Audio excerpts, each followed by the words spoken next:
Derdim çoktur, hangisine yanayım?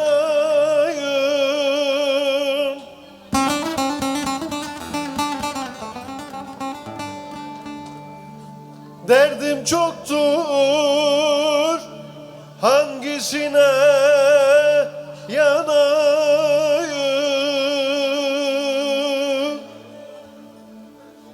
Yine tazelendi yürek yarası.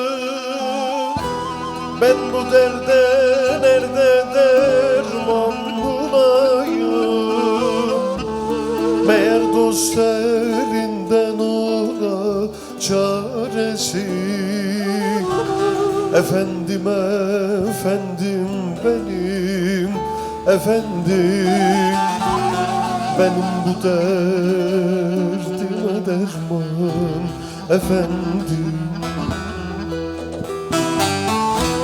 Ben bu derde nerede derman bulayım?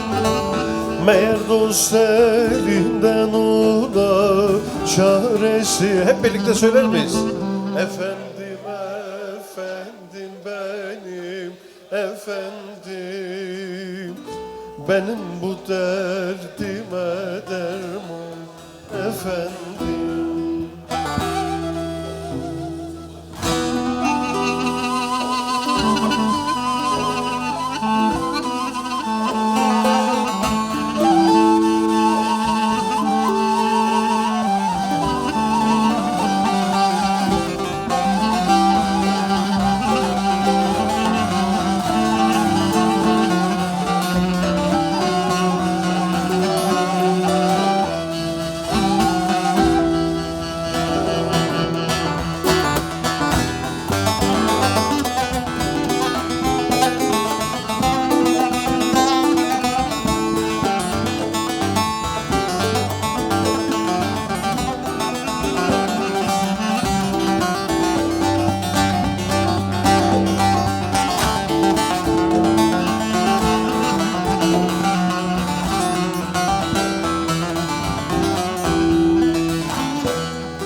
Bir sultanım katı yüksek uçarsın.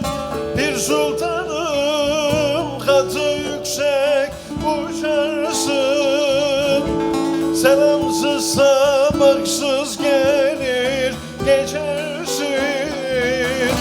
Dilber muhabbetten niye kaçarsın?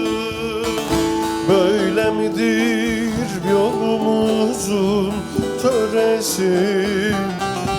Efendim, efendim benim efendim, benim bu derdime derman efendim. Dilber muhabbetten niye kaçarsın?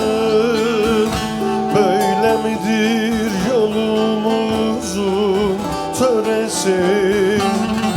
Efendim, efendim benim efendim, kız senin der